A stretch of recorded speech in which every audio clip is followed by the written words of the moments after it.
नमस्कार दोस्तों, स्वागत है आपका आज दिन भर की बड़ी सियासी खबरों में, जिसमें सबसे पहली खबर उत्तर प्रदेश से आ रही है। सपा बसपा गठबंधन का ऐलान कल हो जाएगा और मायावती अखिलेश करेंगे संयुक्त प्रेस कॉन्फ्रेंस, जिसके बाद भारतीय जनता पार्टी की मुश्किलें कम से कम उत्तर प्रदेश में बढ़ सकती हैं। दोस्तों, खबर में आगे बढ़ने से पहले आपसे एक छोटा सा सवाल, क्या आपको भी ऐसा लगता है कि उत्तर प्रदेश में महागठबंधन भारतीय जनता पार्टी का सूपड़ा साफ कर देगा? हाँ या ना में आप हमें अपनी राय जरूर भेजिए। और दोस्तों, उससे पहले अगर आप भी खुल के महागठबंधन को समर्थन करते हैं तो आप अभी इस वीडियो को लाइक कीजिए और इस लाल बटन को दबा के इस चैनल को फ्री में सब्सक्राइब करके घंटी बजाइए।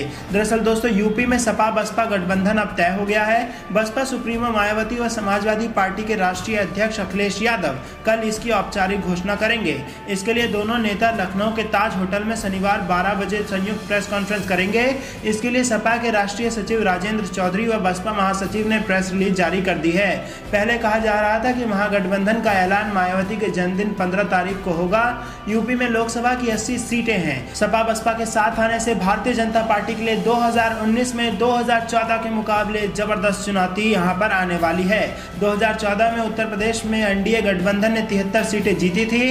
कल प्रेस कॉन्फ्रेंस में सीटों के बंटवारे की घोषणा हो सकती है। अभी कयास लगाए जा रहे हैं कि दोनों पार्टियां 37 सीटों पर चुनाव लड़ सकती हैं। रायबरेली और अमेठी की सीट कांग्रेस के लिए छोड़ी जा सकती है, जबकि रालोद को 3 सीटें दी जा सकती हैं। मायावती बृहस्पतिवार को लखनऊ पहुंची, जिसके बाद से राजनीतिक सरगर्मियां बढ़ी हुई हैं। उन्होंने 20 जनवरी को बसपा के पदाधिकारियों की बैठकें बुलाई हैं। इसमें वह चुनावी रणनीति का खुलासा करेंगी।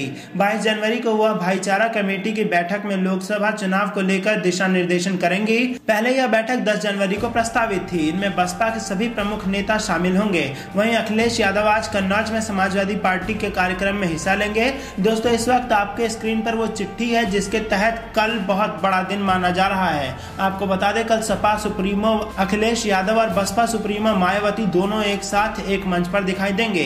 इस चिट्ठी में लिखा है, महोदय, बहुजन समाज पार्टी की राष्ट्रीय अध्यक्ष बहन कुमारी मायावती जी एवं समाजवादी पार्टी के राष्ट्रीय अध्यक्ष श्री अखिलेश यादव जी की संयुक्त प्रेस कॉन्फ्रेंस में कल दिनांक 12 जनवरी 2019 को दोपहर 12 बजे होटल ताज गोमती नगर लखनऊ में आप सादर आमंत्रित हैं। और नीचे आप देख सकते हैं समाजवादी पार्टी के राष्ट्रीय सचिव राजेंद्र चौधरी और बहुजन समाज पार्टी के राष्ट्रीय महासचिव सतीश चंद्र मिश्रा के दस्तखत है। प्रदेश में महागठबंधन को लेकर सपा बसपा से मिले झटके के बाद कांग्रेस ने प्रदेश में लोकसभा चुनाव अपने दम पर लड़ने की तैयारी शुरू कर दी है।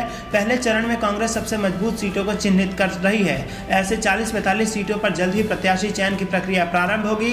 कांग्रेस अध्यक्ष राहुल गांधी के इसी महीने अमेठी दौरे के बाद कांग्रेस अपने रुख का खुलासा करेगी। कांग्रेस कई छोटे दलों से गठबंधन कर सकती है। तो दोस्तों, यहाँ बड़ी खबर आ रही है जिसके मद्देनजर भारतीय जनता पार्टी को 2019 के लोकसभा चुनाव में जबरदस्त झटका लगता हुआ दिखाई दे रहा है। और आपको बता दें, जो इस वक्त सबसे ताजा ओपिनियन पोल आया है वो कहीं ना कहीं इस ओर इशारा कर रहा है कि अगर आज की डेट में उत्तर प्रदेश में चुनाव होते हैं तो लोकसभा चुनाव की 80 सीटों में से 60 पर इस वक्त सीधा सीधा महागठबंधन आगे बढ़ती हुई दिखाई दे रही है। और दोस्तों, इन आंकड़ों को आप अगर सच माने तो भारतीय जनता पार्टी बेहद बड़ी मुश्किल में कम से कम उत्तर प्रदेश में पड़ती दिखाई दे रही है। और एक तरफ ये स्थिति भी बनती दिखाई दे रही है कि सपा बसपा का गठबंधन देश का अगला प्रधानमंत्री तय करने जा रहा है। रुक कर लेते हैं अगली बड़ी खबर की तरफ। छत्तीसगढ़ में भारतीय जनता पार्टी के बड़े कथित घोटाले का यहां पर पर्दाफाश होते हुए दिखाई दे रहा है। सरकार बदलते ही कांग्रेस पार्टी ने छत्तीसगढ़ में भारतीय जनता पार्टी को बड़ा झटका दे दिया है। दरअसल दोस्तों, रमन सरकार में ई टेंडर में हुआ फर्जीवाड़ा, 74 कंप्यूटरों से लगी 4601 करोड़ रुपए की बोली। दरअसल दोस्तों, सीएजी ने रमन सिंह की अगुवाई वाली भाजपा सरकार के दौरान अप्रैल 2016 से मार्च 2017 के बीच ई नीलामी की प्रक्रिया में गड़बड़ी होने की बात कही है। सीएजी के मुताबिक ई नीलामी की प्रक्रिया में बोली लगाने वाले 477 लोगों ने 74 कंप्यूटर का इस्तेमाल करके 17 सरकारी विभागों से जुड़े 1971 टेंडर्स में 4601 करोड़ रुपए की बोली लगाई थी। यह दिखाता है कि अधिकारी और बोली लगाने वाले लोग ई नीलामी से पहले से संपर्क में थे। सीएजी ने इस फर्जी बोली के मामले में जांच की सिफारिश की है। सीएजी की रिपोर्ट गुरुवार को छत्तीसगढ़ विधानसभा के पटल पर रखी गई। सीएजी की माने तो इस प्रक्रिया में इनकम टैक्स एक्ट का भी उल्लंघन हुआ है, क्योंकि बोली लगाने वाले अलग अलग लोग कॉमन ईमेल आईडी का इस्तेमाल कर रहे थे। साथ ही 15.44 करोड़ के टेंडर्स अपात्र लोगों को दे दिए गए। प्रेस वार्ता को संबोधित करते हुए राज्य के accountant general audit BK. Mohanty ने बताया कि ई नीलामी सूचना और प्रौद्योगिकी विभाग के अंतर्गत आने वाले Chhattisgarh infotech biotech promotion society department यानी कि चिप्स के जिम्मे है। इसकी शुरुआत 2016 में 10 लाख से ऊपर के टेंडर्स के लिए की गई थी। रिपोर्ट के मुताबिक ऑडिट में पाया गया कि 17 विभाग विभागों के 4601 करोड़ के 1921 टेंडर्स के लिए बोली लगाने वालों के टेंडर से संबंधित दस्तावेज अपलोड करने के 74 कंप्यूटर का इस्तेमाल हुआ। इन्हीं कंप्यूटरों का इस्तेमाल 17 विभागों के कम से कम एक अधिकारी के द्वारा भी किया गया। रिपोर्ट के मुताबिक एक कंप्यूटर की लोकेशन टेंडर सेल में पाई गई, जबकि 73 का कोई रिकॉर्ड उपलब्ध नहीं था। क्रॉस वेरिफिकेशन में पाया गया कि 79 कॉन्ट्रैक्टरों ने 2 पैन कार्ड का इस्तेमाल किया था, एक कार्ड ई वर्क के रजिस्ट्रेशन के लिए और दूसरा वेंडर आईडी के जनरेट करने के दौरान। यह अपने आप में आईटी एक्ट के सेक्शन 272B का उल्लंघन है, जो कहता है कि एक व्यक्ति केवल एक ही पैन कार्ड का इस्तेमाल कर सकता है। सीएजी के मुताबिक 79 में से 25 कॉन्ट्रैक्टरों को 209.50 करोड़ के टेंडर दिए गए। 1459 वेंडर्स ने नवंबर 2017 से मार्च 2017 के बीच 235 कॉमन ईमेल आईडी का इस्तेमाल किया था। तो बड़े घोटाले का यहाँ पर खुलासा होते हुए दिखाई दे रहा है छत्तीसगढ़ में, जहाँ पर सरकार बदलते ही आपको बता दें भारतीय जनता पार्टी मुश्किलों में दिखाई दे रही है। और आपको ये भी बता दें कि कांग्रेस पार्टी से जो नए मुख्यमंत्री बने हैं, उन्होंने पद संभालते ही कह दिया था कि अभी तो फाइलों से केवल धूल उड़ी है, जब पूरी फाइल खोलेंगे तो भाजपा और मुश्किलों में पड़ जाएगी। रुक करते हैं अगली बड़ी खबर की तरफ। मध्य प्रदेश विधानसभा की टूटी परंपरा, कांग्रेस ने उपाध्यक्ष पद पर भी जमाया कब्जा। दरअसल मध्य प्रदेश विधानसभा में कांग्रेस के विधायक हिना कांवरे को सदन का उपाध्यक्ष बनाया गया है। भारी शोर शराबे के बीच उन्हें उपाध्यक्ष पद के लिए चुन लिया गया है। चुनाव हार गए। परंपरा के मुताबिक विधानसभा अध्यक्ष सत्ता पक्ष की ओर से और उपाध्यक्ष विपक्ष की तरफ से होता है। हालांकि स्पीकर पद के लिए बीजेपी ने अपने प्रत्याशी को खड़ा कर इस परंपरा को तोड़ने की कोशिश की थी, जिसके बाद कांग्रेस ने उपाध्यक्ष पद के लिए हिना कांवरे को अपना उम्मीदवार बनाया। आज विधानसभा की कार्यवाही शुरू होते ही विपक्ष ने कांग्रेस के विधायक और उपाध्यक्ष पद के उम्मीदवार हिना कांवरे का विरोध करने लगे। बीजेपी विधायकों ने अध्यक्ष के आसन के नजदीक पहुंचकर हंगामा करने लगे।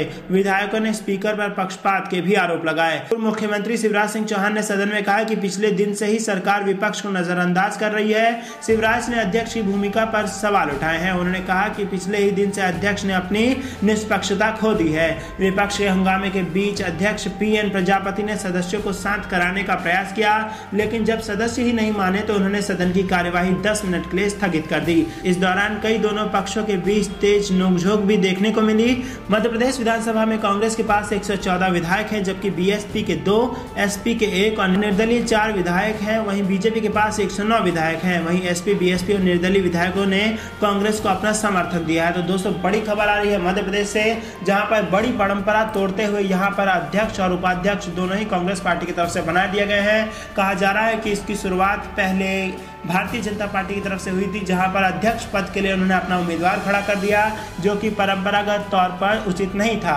और इसी के जवाब में कांग्रेस पार्टी ने उपाध्यक्ष पद के लिए अपना उम्मीदवार खड़ा किया और वो जीत भी गई। तो आज की स्थिति यह है कि अध्यक्ष और उपाध्यक्ष दोनों कांग्रेस पार्टी की तरफ से मध्य प्रदेश के सदन में नियुक्त कर दिए गए हैं। और दोस्तों इससे पहले जो बड़ी खबर हमने आपको बताई वो ये कि छत्तीसगढ़ में सरकार बदलते ही भारतीय जनता पार्टी की मुश्किलें बढ़ गई हैं। और आपको बता दें CAG की रिपोर्ट के मुताबिक जबरदस्त मुश्किलों में फंस सकती है भारतीय जनता पार्टी। 74 कंप्यूटरों से 4601 करोड़ रुपए की बोली लगाई गई और ई टेंडरिंग में यहाँ पर ई नीलामी के प्रक्रिया में बड़ी गड़बड़ी होने की साजिश का खुलासा हुआ है, जिसमें कहा गया है कि बोली लगाने वाले उन्होंने पहले ही आपस में एक दूसरे से बातचीत कर रखी थी और एक ही ID को इस्तेमाल करके वो लगातार बोली लगा रहे थे, जिसके बाद इसमें से आपको बता दें कि बड़ी मुश्किलों में फंस सकती है भाजपा। और ये भी बता दें जो नए मुख्यमंत्री बने हैं उन्होंने पहले ही कह दिया था कि अभी तो फाइलों पर से महज धूल उठी है, जिस दिन फाइलें खुलेंगी भाजपा और तिल मिलाएगी। इससे पहले जो हमने आपको खबर दी वो 2019 के लोकसभा चुनाव के लिहाज से बेहद जबरदस्त और जरूरी खबर थी, जिसमें हमने आपको बताया कि सपा बसपा गठबंधन का ऐलान कल हो जाएगा, जिसमें मायावती व अखिलेश करेंगे संयुक्त प्रेस कॉन्फ्रेंस। दोस्तों दशकों बाद एक बार फिर से ऐसा देखने को मिलेगा कि समाजवादी सुप्रीमो अखिलेश यादव और BSP सुप्रीमो मायावती एक साथ बैठकर वहां पर प्रेस कॉन्फ्रेंस करेंगे और एक साथ एकजुट होकर के 2019 के लोकसभा चुनाव में यूपी में बसपा गठबंधन अब लगभग तय नजर आ रहा है। दोस्तों इसी बीच ये बड़ी खबर आ रही है। एक पत्र हमने आपसे सार्वजनिक की, जिसमें हमने आपको बताया कि कल 12 बजे होटल ताज में गोमती नगर लखनऊ में आमंत्रित किए गए हैं दोनों बड़े दिग्गज नेता, जिसके बाद आगे की सियासी रणनीति तय होनी है। तो दोस्तों 2019 के लोकसभा चुनाव के मद्देनजर ये सारी खबर आपके लिए बेहद जरूरी थी जो हमने आप तक पहुंचा दी। अब इन खबरों में आपकी क्या राय है आप हमें कमेंट करके जरूर बताइए। लेकिन अगर आपको भी ऐसा लगता है कि 2019 के लोकसभा चुनाव में महागठबंधन भारतीय जनता पार्टी के लिए कड़ी चुनौती पेश कर सकता है, तो आप अभी इस वीडियो को लाइक कीजिए और इस लाल बटन को दबा के इस चैनल को फ्री में सब्सक्राइब करके घंटी बजाइए। आप देख रहे थे आपका